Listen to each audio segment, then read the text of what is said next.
الحمدللہ رب العالمین والصلاة والسلام علی سید الانبیاء والمرسلین وعلی آلہ وصحبہ اجمعین اما بعد فاعوذ باللہ من الشیطان الرجیم بسم اللہ الرحمن الرحیم۔ تمام سننے اور دیکھنے والوں کو حافظ عین عباس کا السلام علیکم ورحمۃ اللہ وبرکاتہ۔ گزشتہ روز کی طرح جیسے ہم نے پہلے بھی آپ سے معذرت کی تھی گلے کی خراب ہونے کی وجہ سے، تو آج ہمارا جو گلا ہے اس کی حالت مزید خراب ہے۔ دعا کیجیے گا کہ اللہ تعالیٰ میرے لیے آسانیاں فرمائے، میں جو آپ کو چیزیں سکھانے کی کوشش کر رہا ہوں اللہ تعالیٰ اس میں میرے لیے آسانیاں فرمائے، میں آپ کو بہتر انداز میں سمجھا سکوں، اور جو میرا گلا ہے اسپیشلی دعا کیجیے گا کہ یہ ٹھیک ہو جائے۔ الحمدللہ رب العالمین کہ آج ہمارا جو خلاصۃ القرآن ہے، آج اس کا چھٹا روز ہے، جس کے اندر آج ہم چھٹے پارے کا خلاصہ سیکھنے کی کوشش کریں گے۔ چھٹے پارے کے شروع ہی میں اسلام کا ایک اہم اصول یہ بتا دیا گیا ہے کہ اسلام جو ہے وہ لوگوں کی جو عیب جوئی ہے اس کی پردہ پوشی کا حکم دیتا ہے، یعنی کہ یہ فرماتا ہے کہ کسی کے عیب کھل کر بیان نہ کیے جائیں، اس کے عیبوں کو چھپانے کا حکم دیتا ہے۔ اور آگے پھر یہ بات فرمائی کہ اس کے باوجود جبکہ اسلام لوگوں کے عیب چھپانے کا حکم دیتا ہے، برائی کی تشہیر سے منع فرماتا ہے، اس کے باوجود اگر آپ یہ دیکھیں کہ کہیں پر ظلم ہو رہا ہے تو اس ظالم کے خلاف جو ہے آپ کا آواز اٹھانا، اس کی اسلام آپ کو اجازت دیتا ہے۔ اس کے بعد آیت نمبر 150 میں بتایا کہ جو لوگ ایمان لانے میں اللہ اور اس کے رسولوں کے درمیان تفریق کریں، یا بعض رسولوں پر وہ لوگ ایمان لائیں یا اور بعض رسولوں کو جو ہے وہ جھٹلا دیں، اور ایمان اور کفر کے درمیانی کوئی راستہ وہ تلاش کرنے کی کوشش کریں، تو اللہ تعالیٰ نے فرمایا کہ وہی کافر ہیں۔ مومن صرف وہی ہے جو اللہ تعالیٰ پر بھی ایمان لاتا ہے اور اللہ تعالیٰ کے جتنے رسول ہیں بلا تفریق ان تمام رسولوں پر بھی ایمان لاتا ہے۔ آیت نمبر 153 سے لے کر 161 کے اندر دوبارہ پھر جو یہود کی بہت ساری جہالتیں ہیں، ان کی سرکشیاں ہیں، ان کا ذکر ہوا، اور آگے بڑھ کر پھر اللہ تعالیٰ نے جو ان کے کفر کی وجوہات ہیں اللہ تعالیٰ نے ان کو بیان فرمایا، اور ان کے اس الزام کا جواب بھی دیا کہ ان لوگوں نے جو کہا تھا کہ انہوں نے مسیح بن مریم یعنی کہ حضرت عیسیٰ علیہ السلام کو جو ہے وہ قتل کر دیا ہے، سولی چڑھا دیا ہے، تو اللہ تعالیٰ نے فرمایا کہ بے شک انہوں نے حضرت عیسیٰ علیہ السلام کو قتل نہیں کیا، ان کو ان لوگوں نے سولی نہیں چڑھایا، بلکہ اللہ تعالیٰ نے ان پر جو وہ صورتحال تھی اس کو مشتبہ کر دیا۔ اب اس کے تحت مفسرین کرام یہ بات لکھتے ہیں کہ جو حضرت عیسیٰ علیہ السلام کے ایک حواری تھے، ان کی صورت کو حضرت عیسیٰ علیہ السلام کی جو ہے وہ مشابہ بنا دیا گیا تھا، تو ان لوگوں نے اس حواری کو جو ہے وہ سولی چڑھا کر وہ لوگ یہ سمجھے کہ انہوں نے حضرت عیسیٰ علیہ السلام کو مصلوب کر دیا ہے، جبکہ ایسا نہیں تھا۔ اور اللہ تعالیٰ نے پھر آگے فرمایا کہ انہوں نے حضرت عیسیٰ علیہ السلام کو قتل نہیں کیا، بلکہ اللہ تعالیٰ نے حضرت عیسیٰ علیہ السلام کو اپنی طرف زندہ اٹھا لیا ہے۔ اس کے بعد پھر قیامت سے پہلے یہ بھی بتایا گیا کہ جو اہل کتاب ہیں وہ ضرور بھی ضرور حضرت عیسیٰ علیہ السلام پر ایمان لائیں گے، اور جو حضرت عیسیٰ علیہ السلام ہے وہ پھر ان پر گواہی دیں گے۔ اس کے بعد فرمایا گیا کہ جو یہود کے ظلم ہیں ان کے سبب ان پر وہ چیزیں حرام کر دی گئیں جو ان پر حلال تھی، یعنی کہ پہلے ان پر حلال تھی لیکن ان کے ظلم کی وجہ سے، ان کی عداوت کی وجہ سے، ان کی سرکشیوں کی وجہ سے ان پر وہ چیزیں جو ہیں حرام کر دی گئی، اور اس کی کچھ جو تفصیل ہے وہ ہم لوگ سورہ بقرہ کے خلاصہ کے اندر پڑھ چکے ہیں۔ اب یہودی جو تھے ان کی ایک سرکشی یہ بھی تھی کہ وہ سود کی ممانعت کا حکم آنے کے باوجود سود کا لین دین کرتے تھے، ان لوگوں نے سود کو ترک نہیں کیا تھا۔ یہاں پر یہ یہودیوں کی نشانی بتائی جا رہی ہے کہ یہودی تھے وہ لوگ جو سود کو ترک نہیں کرتے تھے۔ آج مسلمانوں کو دیکھنا چاہیے کہ وہ سود کی دلدل میں کس قدر ڈوب چکے ہیں۔ اس کے بعد آگے فرمایا گیا کہ ان لوگوں کا ہی یہ بتایا جا رہا ہے کہ لوگوں کا ناحق مال وہ لوگ کھایا کرتے تھے، لیکن قرآن نے بتایا کہ جو ان میں سے اہل علم تھے، ان میں سے ایک جو جماعت تھی وہ حق پر قائم تھی، اور فرمایا کہ یہ وہی لوگ ہیں کہ جو نماز کو قائم کرتے تھے، جو زکوٰۃ ادا کرتے تھے، نیکی کے کام کرتے تھے، برائی کے کاموں سے روکتے تھے، انہی کے لیے اللہ تعالیٰ نے پھر جنت کا اعلان فرمایا، اور انہی کے لیے اللہ تعالیٰ نے اجر عظیم کا بھی ذکر فرمایا۔ اس کے بعد آیت نمبر 163 میں بتایا کہ جو وحی ربانی ہے اور جو نبوت کا سلسلہ ہے یہ آپس میں مربوط ہے، یعنی کہ حضرت نوح علیہ السلام سے اس کے بعد کچھ انبیاء کرام کا ذکر کیا، اور پھر حضرت ابراہیم علیہ السلام سے لے کر حضرت عیسیٰ علیہ السلام تک انبیاء کرام علیہم السلام اجمعین، ان سب کا ذکر کرنے کے بعد فرمایا کہ جس طرح ہم نے ان تمام نبیوں پر وحی کی، اے رسول اے محمد مصطفیٰ صلی اللہ تعالی علیہ وسلم، اسی طرح ہم نے آپ پر بھی وحی نازل کی۔ اور اس کے بعد فرمایا گیا کہ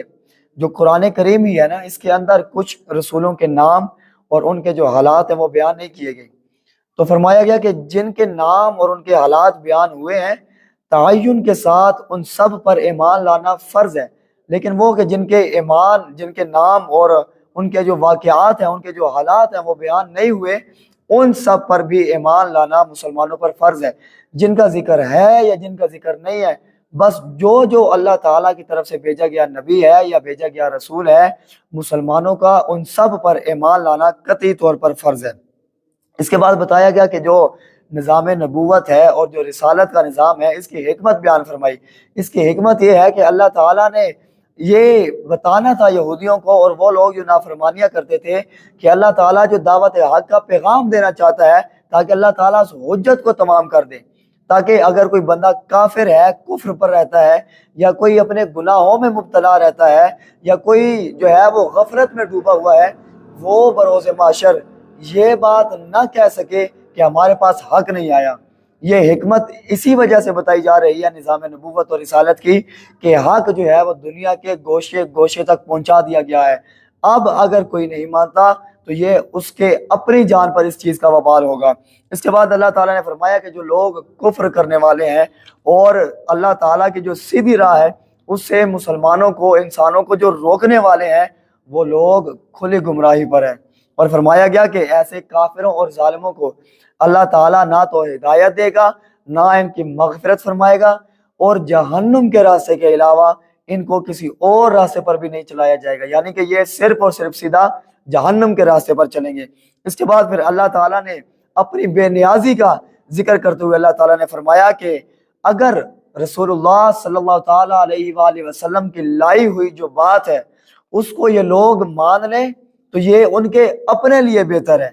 اس میں اللہ تعالیٰ پر بندہ کوئی احسان نہیں کرتا ایمان لا کے، یہ ایمان لانے میں اور نیک اعمال کرنے میں انسان کا اپنا فائدہ ہے۔ فرمایا گیا کہ اگر وہ ایسا کر لیں تو یہ انہی کے لیے بہتر ہے، اگر وہ ایسا نہیں کرتے تو اللہ تعالیٰ کو ان کی کوئی پرواہ نہیں ہے، جو وہ کفر کر رہے ہیں ان کے کفر کی اللہ تعالیٰ کو کوئی پرواہ نہیں ہے۔ اور پھر آگے فرمایا کہ کس وجہ سے پرواہ نہیں ہے، اس لیے کہ وہ زمین اور آسمانوں کا مالک ہے، اور سب چیز جو بھی پوری کائنات کے اندر جہاں کوئی بھی چیز ہے، اللہ تعالیٰ ہر چیز پر نگہبان بھی ہے، اس کو دیکھ بھی رہا ہے، اور اللہ تعالیٰ مشاہدہ بھی فرما رہا ہے، اور تمام چیزوں کی نگرانی کرنے والی ذات بھی رب تعالیٰ کی ذات بابرکت ہے۔ اس کے بعد جو نصارہ ہیں ان کے دین میں غلو کا جو ہے یہاں پر ذکر فرمایا گیا کہ ان لوگوں نے حضرت عیسیٰ علیہ السلام کو اللہ تعالیٰ کا بیٹا قرار دے دیا، یعنی کہ ان لوگوں نے ابن اللہ قرار دے دیا۔ تو ان کے بارے میں پھر اللہ تعالیٰ نے فرمایا کہ دین میں حد سے تجاوز نہ کرو اور اللہ تعالیٰ کے بارے میں ناحق بات نہ کہو۔ مسیح عیسیٰ بن مریم جو ہیں وہ اللہ تعالیٰ کے رسول تھے، اور وہ بھی وہی بات کہتے تھے جو اللہ تعالیٰ قرآن کریم کے ذریعے تم لوگوں کو تعلیم دینا چاہ رہا ہے، یعنی کہ جو تم لوگوں کا قول ہے یہ کہنا کہ جو معبود ہیں جن کی عبادت کی جائے گی وہ تین ہیں، یعنی کہ مقدس باپ، مقدس بیٹا اور روح القدس، اس چیز سے باز آ جاؤ۔ اللہ تعالیٰ ایک ہے، اس کا کوئی شریک نہیں ہے، وہ وحدہ لا شریک ہے، اولاد کی نسبت سے اللہ تعالیٰ پاک ہے، وہی آسمانوں کا اور زمینوں کا مالک بھی ہے۔ مزید فرمایا کہ حضرت عیسیٰ علیہ السلام اور جو اللہ تعالیٰ کے مقرب فرشتے ہیں ان کو اللہ تعالیٰ کا بندہ بننے میں کوئی یار نہیں ہے، وہ اس میں کوئی تنگی محسوس نہیں کرتے کہ اللہ تعالیٰ نے ہمیں اپنا بندہ بنا لیا، بلکہ وہ اس چیز کو اپنے لیے اعزاز سمجھتے ہیں کہ اللہ تعالیٰ کی شان جو بندگی ہے وہ ان لوگوں کے حصے میں آئی اور اللہ تعالیٰ نے انہیں اپنا بندہ چن لیا، یہ ان کے لیے اعزاز و اکرام کی بات ہے۔ تو جو لوگ ان کو خدا سمجھ بیٹھے ہیں وہ کن خام خیالیوں میں گم ہیں۔ اس کے بعد آیت نمبر 174 میں فرمایا کہ اے لوگوں تمہارے پاس کبھی دلیل آ چکی ہے اور تمہارے پاس جو واضح نور ہے وہ بھی آ گیا۔ یہاں پر جو کبھی دلیل، اس سے مراد حضور علیہ الصلوۃ والسلام کی ذات بابرکت ہے، سیدنا محمد رسول اللہ صلی اللہ تعالیٰ علیہ وآلہ وسلم کی ذات کو اللہ تعالیٰ نے یہاں پر قوی دلیل سے اللہ تعالیٰ نے ان کو مخاطب فرمایا ہے۔ اس کے بعد سورۃ النساء کی جو آخری آیت ہے اس کے اندر وراثت کا وہ مسئلہ بیان ہوا ہے کہ اگر کوئی شخص مر جائے اور اس کے مرنے کے وقت جو ہے اس کے ماں باپ جو ہیں وہ بھی زندہ نہ ہو اور آگے جو اس کی اولاد ہے وہ بھی نہ ہو، تو شریعت کی اصطلاح میں اسے کلالہ کہتے ہیں، اور یہاں پر پھر کلالہ کے وراثت کے جو مسائل ہیں وہ بیان کیے گئے ہیں۔ اگر کوئی چاہتا ہے اس چیز کو جاننا تو کتب تفاسیر کی طرف وہ رجوع کر سکتا ہے۔ اس کے بعد ہمارے پاس آ جاتی ہے سورۃ المائدہ۔ اب سورۃ المائدہ مدنی سورت ہے، لیکن اس کی جو بعض آیتیں ہیں وہ مکہ المکرمہ کے اندر نازل ہوئی ہیں۔ ترتیب مصحف کے اعتبار سے یہ قرآن کریم کی 5ویں اور ترتیب نزول کے اعتبار سے یہ 113ویں نمبر پر سورت موجود ہے۔ اللہ تعالیٰ نے اس میں 2 آیتیں جو اس کے اندر ہیں اس میں کھانے کا یعنی کہ خوان کا ذکر ہے، اس لیے اسے المائدہ کہتے ہیں، اور سورۃ المائدہ کے بارے میں حضور علیہ الصلوۃ والسلام کا فرمان ذیشان ہے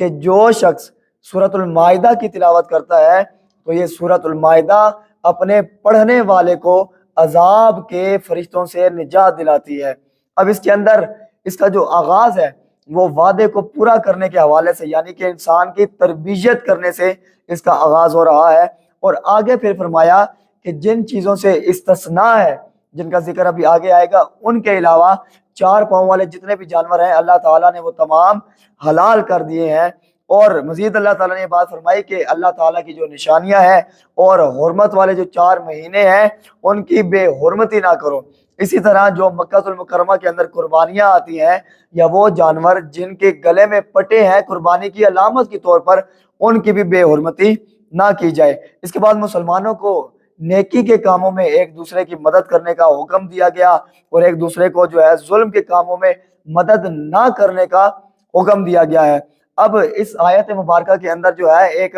جامع مفہوم ہے، اور وہ یہ ہے کہ ہر خیر کا کام جو آپ کے لیے فائدہ مند ہے، آپ کے بھائی کے لیے فائدہ مند ہے، آپ کے ارد گرد کے لوگوں کے لیے فائدہ مند ہے، یا جس کے لیے آپ کر رہے ہیں اس کے لیے وہ چیز فائدہ مند ہے اور اسلام کی روح سے وہ چیز صحیح ہے، تو آپ کو اس کے کرنے کی اجازت ہے، بلکہ آپ کو اس کا حکم دیا گیا ہے۔ اور وہ کام کہ جو نہ آپ کے لیے صحیح ہے نہ آپ کے ماحول میں رہنے والے لوگوں کے لیے صحیح ہے، اگر بالفرض ان کے لیے کسی طریقے سے صحیح ہو بھی جاتی ہے، لیکن اگر وہ چیز اسلام کی روح سے ٹھیک نہیں ہے تو اس چیز سے باز رہنے کا اللہ تعالیٰ نے حکم فرمایا ہے۔ اس کے بعد آیت نمبر 3 کے اندر جو محرمات قطعیہ ہے ان چیزوں کا ذکر ہوا ہے، یعنی کہ جو قطعی طور پر حرام چیزیں ہیں ان کا یہاں پر ذکر ہوا ہے۔ ان میں سے بعض جو ہیں وہ ہم پہلے خلاصے کے اندر پڑھ کر آ چکے ہیں۔ اب اس آیت مبارکہ کے اندر مسلمانوں کو ایک اعزازی چیز نصیب ہوئی، وہ یہ ہے کہ اللہ تعالیٰ نے یہ بات فرمائی کہ آج میں نے اپنا دین تم لوگوں پر جو ہے وہ مکمل کر دیا ہے۔ اس سے پہلے اللہ تعالیٰ کی جتنے بھی سماوی کتب ہیں، جتنی بھی کتابیں اللہ تعالیٰ نے نازل کی، ان میں سے کسی کے اندر بھی اللہ تعالیٰ نے یہ بات نہیں فرمائی کہ اللہ تعالیٰ نے جو دین کو ہے وہ مکمل کر دیا ہے، بلکہ قرآن کریم کے اندر مسلمانوں کو یہ اعزاز حاصل ہوا کہ اللہ تعالیٰ نے مسلمانوں کو قرآن کریم کے اندر یہ بات فرمائی کہ اللہ تعالیٰ نے تم لوگوں پر اپنا دین مکمل کر دیا ہے۔ اس کے بعد جو شکاری کتوں کے ذریعے سے حلال جانوروں کا شکار کرتے ہیں ان کے متعلق حکم بیان ہوا ہے، اور پھر آگے آیت نمبر 5 میں بتایا گیا کہ جو مسلمان ہیں ان کے لیے اہل کتاب کا جو کھانا ہے وہ حلال ہے، اور مسلمانوں کا کھانا ان کے لیے حلال ہے، بشرط یہ کہ وہ چیز اپنے اصل کے اعتبار سے حلال ہو اور اس میں کوئی حرام چیز ملی ہوئی نہ ہو، اور یہ کہ جو اہل کتاب کی پاک دامن اور آزاد عورتیں ہیں ان کے ساتھ مسلمان نکاح کر سکتے ہیں، مسلمانوں کا نکاح کرنا جائز ہے۔ اس کے بعد آیت نمبر 6 میں وضو کے فرائض بیان کیے گئے ہیں۔ یقیناً وضو کے جو فرائض ہیں وہ ہر مسلمان کو آنا ضروری ہے، اور یقیناً آپ لوگوں کو آتے بھی ہوں گے، اسی لیے ہم مزید جو ہے وقت بچاتے ہوئے آگے چلتے ہیں کہ آیت نمبر 8 کے اندر اللہ تعالیٰ نے بے لاگ انصاف کا حکم دیا ہے۔ اللہ تعالیٰ نے یہ بات فرمائی ہے کہ کسی قوم کے ساتھ دشمنی کی وجہ سے اس کے ساتھ ناانصافی نہیں کرنی۔ یہ ہے دین اسلام کا حسن کہ اگر آپ کا کوئی دشمن بھی ہے، اگر وہ بھی آپ کے پاس آ جاتا ہے، کوئی اس کا معاملہ آپ کے پاس آ جاتا ہے، کوئی کیس آپ کے پاس آ جاتا ہے، تو اس کے ساتھ بھی آپ نے عدل کے ساتھ کام لینا ہے، اور آگے فرمایا کہ تم عدل کرتے رہو اور یہی روش خوف خدا کے زیادہ قریب ہے۔ اس کے بعد آیت نمبر 11 میں یہودیوں کی آپ صلی اللہ تعالیٰ علیہ وسلم کو بھاری پتھر جو ہے لٹکا کر شہید کرنے کی جو کوشش ہے اس کو ناکام کیے جانے کا ذکر ہے، اور اللہ تعالیٰ نے جو حضور علیہ الصلوۃ والسلام کی حفاظت کی اس احسان کا یہاں پر ذکر فرمایا۔ اور پھر اس کے بعد اللہ تعالیٰ نے آیت نمبر 12 کے اندر بنی اسرائیل کے ساتھ میثاق کا ذکر کرتے ہوئے اللہ تعالیٰ نے فرمایا کہ بے شک میں تمہارے ساتھ ہوں۔ اب یہ اللہ تعالیٰ جو ہے یہ بنی اسرائیل والوں کے ساتھ مخاطب ہے کہ بے شک میں تمہارے ساتھ ہوں، اگر تم نماز قائم کرتے رہو، اگر تم لوگ زکوٰۃ دیتے رہو، میرے رسولوں پر ایمان لاؤ، عزت کرتے ہوئے ان لوگوں کی مدد کرو، اور اللہ تعالیٰ نے جو تم لوگوں کو مال دیا ہے اس سے اللہ تعالیٰ کو قرض حسنہ دو، تو اللہ تعالیٰ ضرور تمہارے گناہوں کو مٹا دے گا اور تمہیں ان جنتوں میں داخل کر دے گا کہ جن کے نیچے سے نہریں بہتی ہیں۔ اب یہ میثاق ہو گیا۔ اس کے بعد پھر ان لوگوں نے دوبارہ سے شکنیاں جو کی، بدعمالیاں کی، ان کی وجہ سے ان پر اللہ تعالیٰ کی لعنت کیے جانے کا ذکر ہے۔ آگے چل کر فرمایا کہ اللہ تعالیٰ نے جو وعدہ ان لوگوں سے کیا تھا، یا ان لوگوں نے جو اللہ تعالیٰ سے وعدے کیے تھے، وہ کثیر تعداد میں ایسے وعدے تھے جن لوگوں کو انہوں نے جھٹلا دیا تھا، ان لوگوں نے وعدہ خلافی کر دی تھی۔ پھر ان کے متعلق اللہ تعالیٰ نے فرمایا کہ ان کی وعدہ خلافیوں کی وجہ سے، بدعمالیوں کی وجہ سے، سرکشیوں کی وجہ سے ان کے درمیان عداوت پیدا کر دی گئی، ان کے درمیان نفرت پیدا کر دی گئی۔ اہل کتاب کے جو جرائم ہیں وہ تو بہت زیادہ ہیں، لیکن یہاں پر بہت کم بیان ہوئے ہیں۔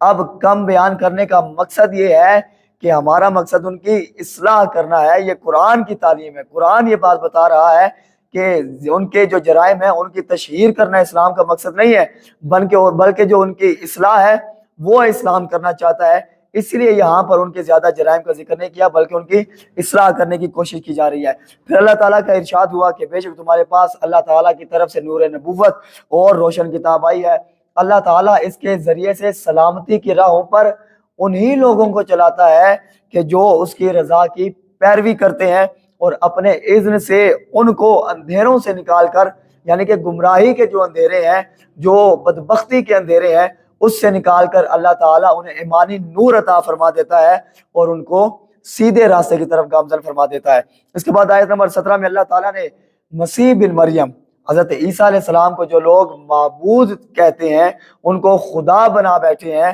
اللہ تعالیٰ نے ان کو، یہ کہنے والوں کو، حضرت عیسیٰ علیہ السلام کو خدا کہنے والوں کو اللہ تعالیٰ نے یہاں پر کافر کہا ہے، اور فرمایا کہ بفرض محال اگر اللہ تعالیٰ مسیح بن مریم کو اور حضرت مریم کو اگر اللہ تعالیٰ ہلاک کرنا چاہے تو ساری زمین بھی اگر مل جائے نا تو ان لوگوں کو اللہ تعالیٰ سے نہیں بچا سکتی۔ اس کے بعد یہود و نصارہ کی جو خوش فہمی تھی یہاں پر اس کا رد کیا گیا ہے۔ وہ لوگ یہ کہتے تھے کہ ہم اللہ تعالیٰ کے بیٹے ہیں اور اللہ تعالیٰ کے محبوب ہیں، اس لیے ان کا جو جی میں آتا تھا وہ کیے جاتے تھے۔ یہاں پر اللہ تعالیٰ نے ان کی اس خوش فہمی کا رد فرمایا ہے۔ آگے اہل کتاب کو پھر مخاطب کر کے فرمایا کہ انبیاء اکرام علیہم السلام،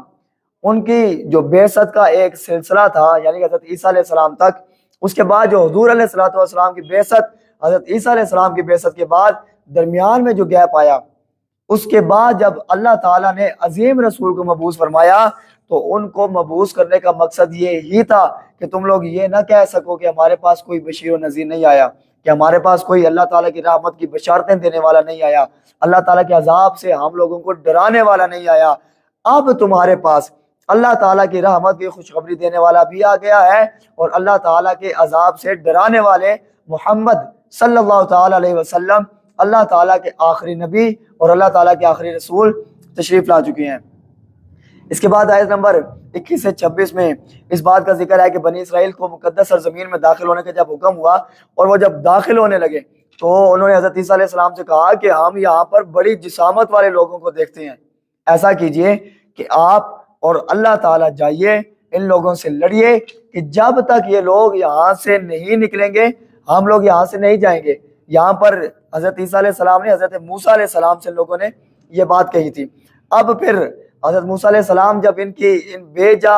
قسم کی جو باتیں تھیں ان سے تنگ آ گئے تو انہوں نے کہا کہ اے باری تعالیٰ، میرا جو زور ہے نا وہ میرے بھائی پر اور میری اپنی ذات پر چلتا ہے، میں ان لوگوں سے بری ہوں، پس تو میرے اور میری قوم کے درمیان فیصلہ فرما دے۔ تو اللہ تعالیٰ نے پھر 40 سال تک ان پر جو مقدس زمین ہے اس کو حرام قرار دے دیا، اور اللہ تعالیٰ نے فرمایا کہ بس ٹھیک ہے اب یوں ہی زمین میں بھٹکتے رہو، کیونکہ ان لوگوں نے جو اللہ تعالیٰ کی نعمت ہے اس کو جھٹلایا تھا۔ اس کے بعد آیت نمبر 27 سے لے کر 31 میں حضرت آدم علیہ السلام کے 2 بیٹوں کا ذکر ہے کہ جب ان دونوں نے قربانی پیش کی، ان میں سے ایک کی جو قربانی ہے وہ قبول کر لی گئی اور دوسرے کی جو قربانی ہے اس کو رد کر دیا گیا۔ اب قربانی کا جو پس منظر ہے اس کو اگر کوئی شخص سمجھنا چاہتا ہے، کوئی سیکھنا چاہتا ہے، تو اسے چاہیے کہ ہمارا کام خلاصہ بیان کرنا ہے، اور مقصد بھی یہی ہے کہ خلاصہ سیکھ کر آپ کا رجحان بڑھے کہ یار اس میں مزید کیا چیز ہم لوگوں کو سیکھنے والے مل سکتی ہے، تاکہ آپ لوگ جو کتب تفاسیر ہیں، قرآن کریم کی تفاسیر ہیں، ان کی طرف رجوع کریں۔ ہمارا مقصد صرف اور صرف یہی ہے۔ یہاں پر ان کا واقعہ بیان ہوا کہ ایک کی قربانی قبول ہو گئی، ایک کی قربانی قبول نہیں ہوئی۔ اب علامت کیا تھی ان کی شریعت میں کسی جو ہے قربانی کے قبول ہونے کی؟ وہ یہ تھی کہ آسمان سے بجلی آتی تھی اور آگ آتی تھی اور جو قربانی تھی اس کو جلا دیتی تھی۔ اب ان میں سے حابیل کی قربانی کو قبول کر لیا گیا، قابیل کی جو قربانی ہے وہ قبول نہ ہوئی، تو قابیل نے پھر ایسا کیا کہ اس نے اپنے بھائی کا قتل کر دیا۔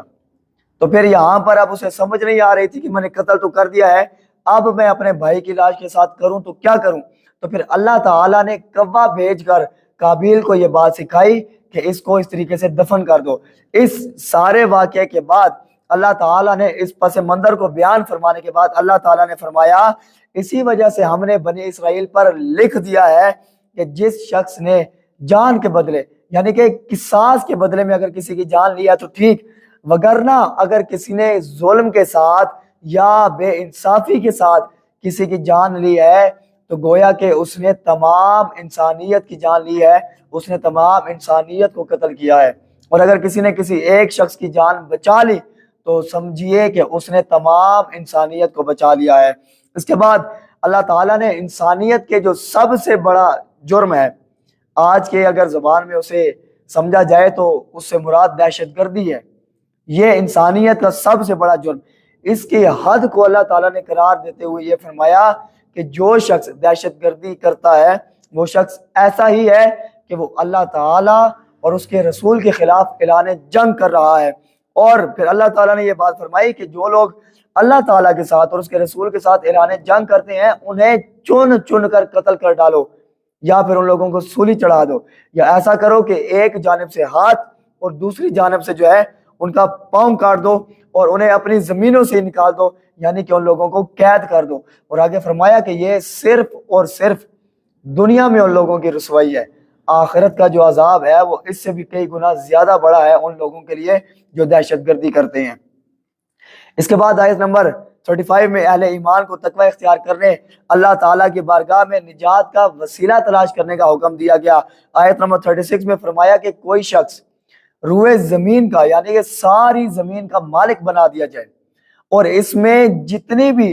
دولت پڑی ہوئی ہے اتنی دولت اس کو مزید مل جائے اور وہ یہ اپنی جان کے فدیے کے طور پر اللہ تعالیٰ کو دے دے قیامت کے دن، تب بھی ایک کافر جو ہے اس سارے مال کے بدلے بھی اپنی جان کی نجات نہیں پا سکتا۔ یعنی کہ بروز محشر مال و زر کام نہیں آئے گا، اس دن اگر کام آئے گا تو وہ انسان کے جو ٹوٹے پھوٹے یا کچھ اعمال وہ کر لیتا ہے، جو وہ گناہوں سے بچنے کی کوشش کر لیتا ہے، یہ بھی کام آئیں گے، لیکن سب سے بڑھ کر اللہ تعالیٰ کا فضل، اس کا کرم اور حضور علیہ الصلوۃ والسلام کی سفارش ہی ہے جو بندہ مومن کی نجات کا ذریعہ بنے گا۔ اس کے بعد آیت نمبر 38 میں جو چوری کرنے والے ہیں ان کے جو ہاتھ ہے اس کو کاٹے دیے جانے کا حکم ہے۔ اور پھر اللہ تعالیٰ نے یہ بات فرمائی کہ یہ دوسروں کے لیے جو ہے نشان عبرت ہے، اگر وہ لوگ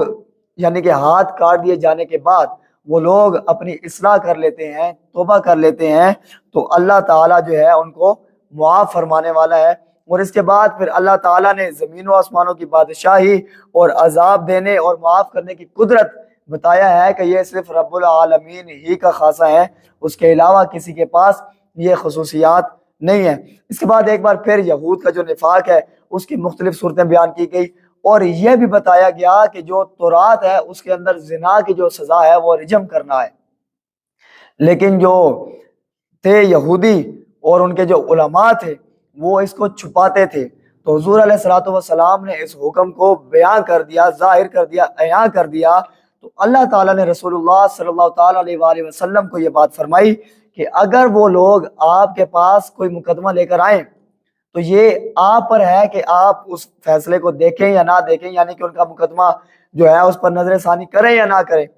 اگر آپ نہیں کرتے تو ٹھیک ہے، لیکن اگر آپ کرتے ہیں تو پھر حق کے ساتھ ان کے درمیان آپ نے فیصلہ کرنا ہے، یعنی کہ حق کے ساتھ آپ نے کام لینا ہے۔ پھر بالترتیب اگلی جو 3 آیات ہیں ان میں یہ بات بتائی گئی کہ جو اللہ تعالیٰ کے نازل کیے ہوئے احکامات ہیں، کوئی ان کے خلاف اگر فیصلہ دیتا ہے تو وہ کافر ہے، ظالم ہے، فاسق ہے۔ یعنی کہ جو شخص اتنا سرکش ہو چکا ہے کہ وہ اللہ تعالیٰ کے جو احکامات ہیں ان کو سرے سے تسلیم ہی نہیں کرتا، وہ شخص کافر ہے۔ اور جو اپنی ہٹ دھرمی کی وجہ سے اللہ تعالیٰ کے جو احکامات ہیں ان کو نافذ نہیں کرتا تو وہ شخص فاسق ہے، وہ شخص فاجر ہے۔ اس کے بعد فرمایا گیا کہ اللہ تعالیٰ نے تورات کو نازل فرمایا، اور اس کی جو حفاظت کی ذمہ داری تھی نا وہ جو ان کے علماء تھے ان کی لگائی گئی، تو اسی وجہ سے اس کے اندر تعریف ہوئی۔ جبکہ قرآن کریم وہ کتاب ہے کہ جس کا ذمہ اللہ تعالیٰ کی ذات نے خود لیا ہے پچھلی آسمانی کتب کے اندر، اور اس کے اندر یہی فرق ہے کہ کتاب اللہ قرآن مجید کا ذمہ اللہ تعالیٰ نے خود لیا ہے، اسی لیے 1400 سال پہلے سے لے کر تا قیامت تک نہ اس کے اندر کسی ایک زبر زیر پیش کی کوئی رد و بدل ہوئی ہے، نہ ہو رہی ہے، اور نہ ہی آنے والے وقت میں ہوگی، کیونکہ اس کا ذمہ مخلوق کے پاس نہیں ہے بلکہ اس کا ذمہ خالق کے پاس ہے۔ اس کے بعد آیت نمبر 45 میں قانون قصاص کو بیان کیا گیا کہ جان کے بدلے جان لی جائے گی، آنکھ کے بدلے آنکھ لی جائے گی، ناک کے بدلے ناک لیا جائے گا، کان کے بدلے کان لیا جائے گا، دانت کے بدلے دان لیا جائے گا، اور اسی طرح جو زخم ہے انسان کے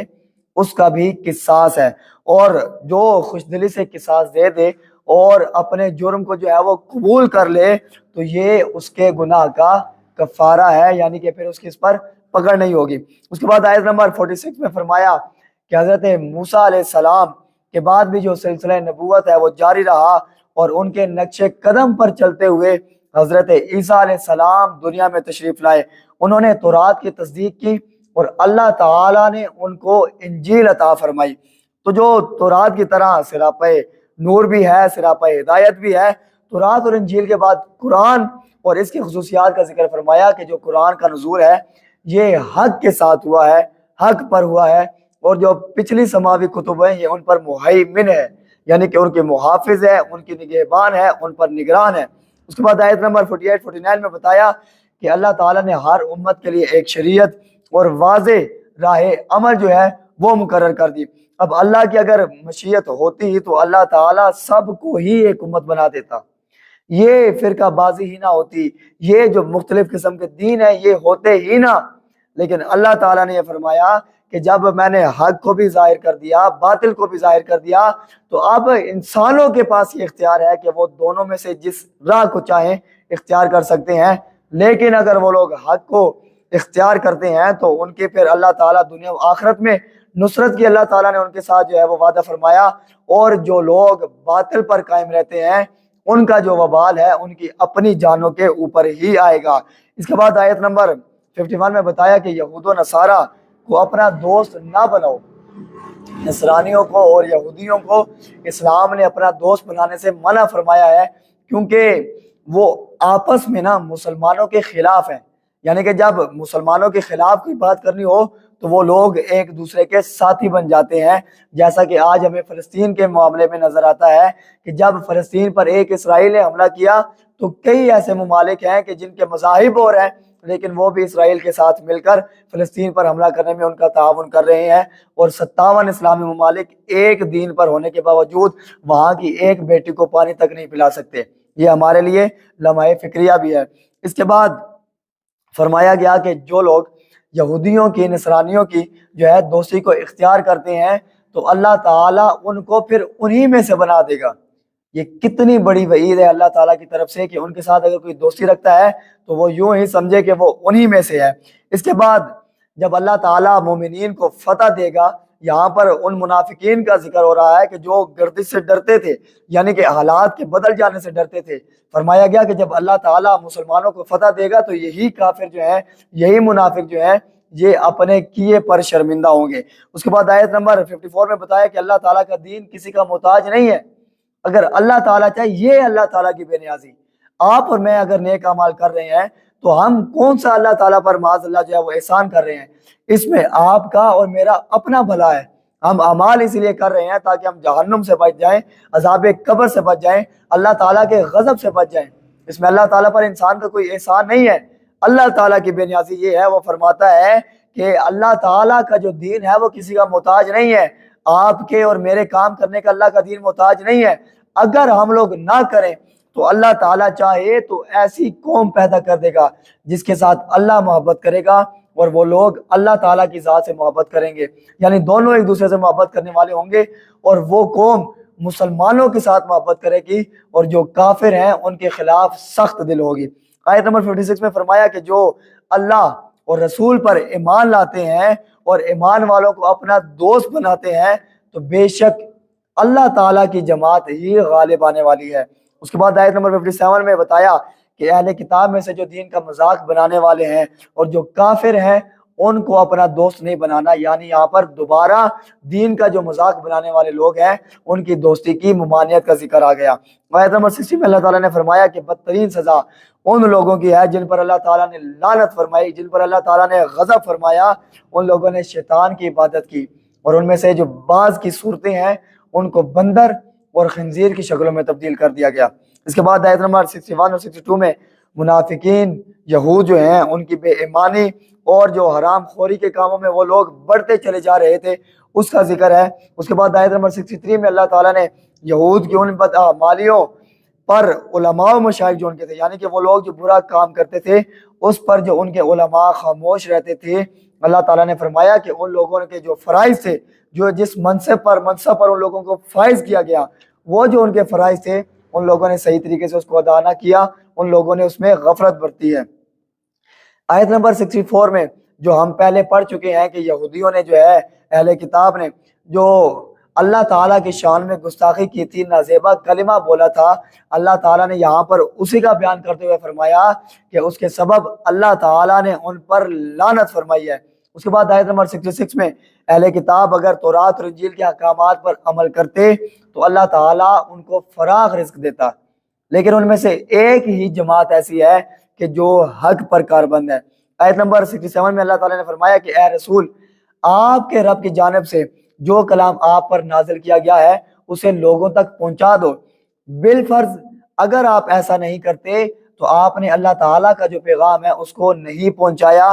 اور اللہ تعالیٰ ہی آپ کو لوگوں کے شر سے محفوظ رکھنے والا ہے۔ اس کے بعد آیت نمبر 68 میں اہل کتاب سے فرمایا کہ جب تک تورات، انجیل اور قرآن کے احکامات پر عمل نہیں کرو گے ہدایت نہیں پا سکتے۔ اب آیت نمبر جو 69 ہے، آخری آیت نمبر 69 میں فرمایا کہ جو ایمان کے دعوے دار ہیں، اب یہودی ہیں، صابئین ہیں، نصارہ ہیں، یہ تمام اگر اللہ تعالیٰ پر اور اس کے تمام رسولوں پر جو ہے وہ حقیقی معنوں میں ایمان لے آتے ہیں، قیامت کے دن پر ایمان لے آتے ہیں، اور وہ لوگ جو ہیں وہ برائی کے کاموں سے بچ جاتے ہیں، تو ان لوگوں پر نہ تو کوئی خوف ہوگا اور نہ وہ لوگ غمگین ہوں گے۔ اس کا مطلب یہ ہے کہ جب وہ اللہ تعالیٰ پر حقیقی معنوں میں ایمان لائیں گے تو اللہ تعالیٰ کے جتنے احکامات ہیں ان کو ماننا بھی پھر ان پر لازم ہو جائے گا، جو میں نے بات پہلے کہہ دی برائیوں سے بچنے والی۔ اور حضور خاتم المرسلین صلی اللہ تعالیٰ علیہ وآلہ وسلم پر اور قرآن کریم پر بھی ایمان لانا ان کے لیے لازم ہے۔ اگر کوئی یہ سارے کام کر لیتا ہے تو اب وہ یہودی، نصرانی یا صابی نہیں رہتا، بلکہ اب وہ مومن بن جاتا ہے، مسلمان بن جاتا ہے۔ اس کے بعد آیت نمبر 70 اور 71 میں بنی اسرائیل کے انبیاء کو جھٹلانے اور قتل کرنے کا بیان ہے، اور اس کا سبب وہی بات ان کی یہ خوش فہمی تھی کہ ان کو جو ہے عذاب نہیں دیا جائے گا، خود کو لاڈلا سمجھتے تھے، تو اللہ تعالیٰ نے اس کا یہاں پر رد فرمایا ہے۔ اب آیت نمبر 73 سے 80 تک اللہ تعالیٰ نے جو نصارہ ہیں دوبارہ سے ان کے جو عقیدے کی خرابی ہے اس کو یہاں پر بیان کیا کہ جو الوہیت عیسیٰ اور تثلیث یعنی کہ 3 خداؤں کے قائل ہیں، ان کے متعلق فرمایا کہ اللہ تعالیٰ کی ذات ان ساری چیزوں سے بری ہے، اللہ تعالیٰ کی ذات وحدہ لا شریک ہے، اور مسیح بن مریم یعنی کہ حضرت عیسیٰ علیہ السلام بھی بنی اسرائیل کو اسی چیز کی تعلیم دیتے رہے ہیں۔ اب مسیح جو عیسیٰ علیہ السلام ہیں یہ بھی اللہ تعالیٰ کے ایک رسول ہی تھے، جیسے ان سے پہلے اللہ تعالیٰ نے رسولوں کو نازل فرمایا، اور ان کی جو ماں ہے ان کو یہاں پر صدیقہ کہا گیا ہے، وہ عام انسانوں کی طرح کھانا کھاتے ہیں۔ فرمایا کہ جو عام انسانوں کی طرح کھانا کھائے یہ انسان کا احتیاج ہے، اور جو چیز محتاج ہو وہ خدا کیسے ہو سکتی ہے؟ خدا تو وہی ہوتا ہے جو ہر محتاجی سے پاک ہو۔ اس کے بعد نافرمانیوں، بے اعتدالیوں اور نیکی کا کام اس کا حکم نہ دینا اور برائی کے کاموں سے نہ روکنے کی وجہ سے اللہ تعالیٰ نے حضرت داؤد علیہ السلام سے اور حضرت عیسیٰ علیہ السلام کے ذریعے سے ان لوگوں پر لعنت کی، اور آگے پھر ان کی بے اعتدالیوں کو بیان کرنے کے بعد مسلمانوں سے یہ بات فرمائی کہ تمہارے جو اکثر دشمن ہیں نا وہ یہودی ہیں، اور جو تمہارے دشمن بہت زیادہ ہیں وہ مشرکین ہیں۔ جو نصارہ ہیں ان میں سے بعض عالم ہیں، بعض راہب ہیں جو تکبر نہیں کرتے، اور ان میں سے کچھ جو ہیں وہ مسلمانوں کے دوست بھی ہیں۔ معذرت چاہوں گا کہ گلا ٹھیک نہیں تھا، پھر بھی آپ سے درخواست یہی ہے کہ الفاظ پر غور کیجیے گا کہ ہم آپ کو کیا سمجھانا چاہ رہے تھے۔ ہم اس چیز کی گواہی دیتے ہیں، اور انشاءاللہ آگے سے جتنے بھی ہم پاروں کا خلاصہ بیان کریں گے اس کے آخر میں یہ گواہی دیا کریں گے کہ ہمارے رب نے جو کہا سچ کہا، حق کہا۔ یہ تھا چھٹے پارے کا خلاصہ جو آج ہم نے سیکھنے کی کوشش کی۔ دعا ہے اللہ تعالی ہم سب کو سیکھ کر سمجھ کر اس پر عمل پیرا ہونے کی توفیق عطا فرمائے۔ وما توفیقی الا باللہ۔